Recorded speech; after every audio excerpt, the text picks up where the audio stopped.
This is the Samsung Galaxy S22 drop test. If you want to see more videos like this, make sure you subscribe and follow me on Twitter so you'll be notified when I upload a new video.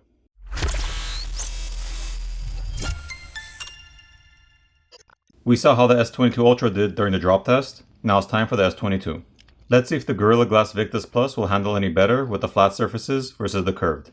I'll be using a brand new S22 and I'll make sure to remove all the protective films. Here's a look at the phone before I begin. The screen flickering is from the refresh rate and is only picked up by the camera and not the human eye. I'll start off by dropping the phone on the front screen first from waist height onto the concrete floor.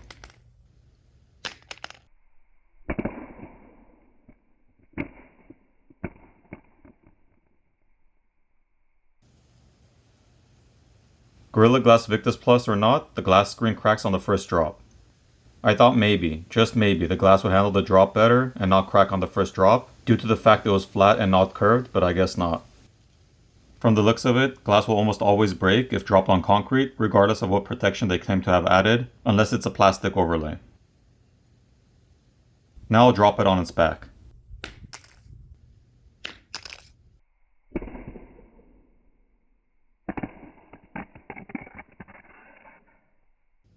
There's some dust or debris on the back and some scrapes or scratches. But the glass covers over the camera have not been damaged. The metal frame has some more abrasions or damage to it.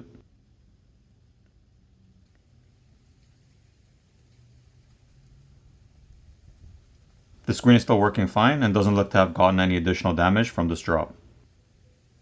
Taking a closer look at the back glass, there is actually a small crack on the top corner where the glass meets the frame. This time I'll attempt to drop it on the bottom.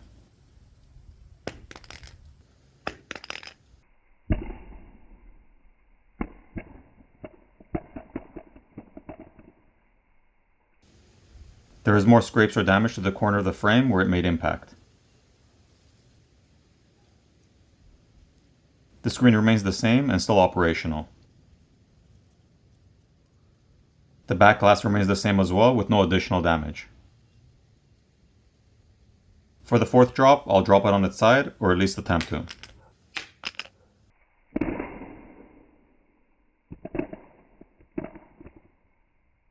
Again, there are now more scrapes or damage to the side of the frame, and the back doesn't seem to have gotten any worse.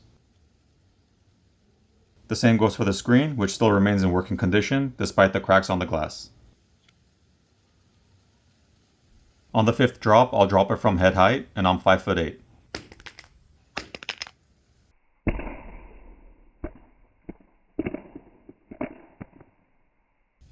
Even though I attempted to drop it on its back, it hit the ground on its side and gained more scratches or scrapes along the frame. The back got a few scratches from this drop as well, and the screen is still working fine. For the final drop, I'll just randomly twirl it and see what happens. The back glass is now completely shattered and has cracks running all throughout.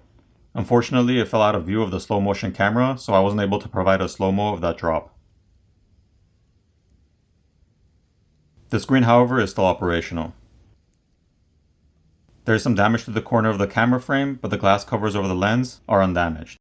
So overall, I'd say there isn't any greater advantage drop-wise between the S22 with a flat surface versus the S22 Ultra.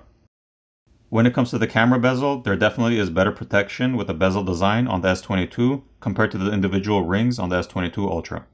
At the end of the day, this drop test is just a drop test, and it would require multiple units with multiple drop conditions to come up with an actual firm conclusion. A case would definitely be a good idea when picking up one of these S22 series devices. I hope you enjoyed this video, and I'll see you in the next one.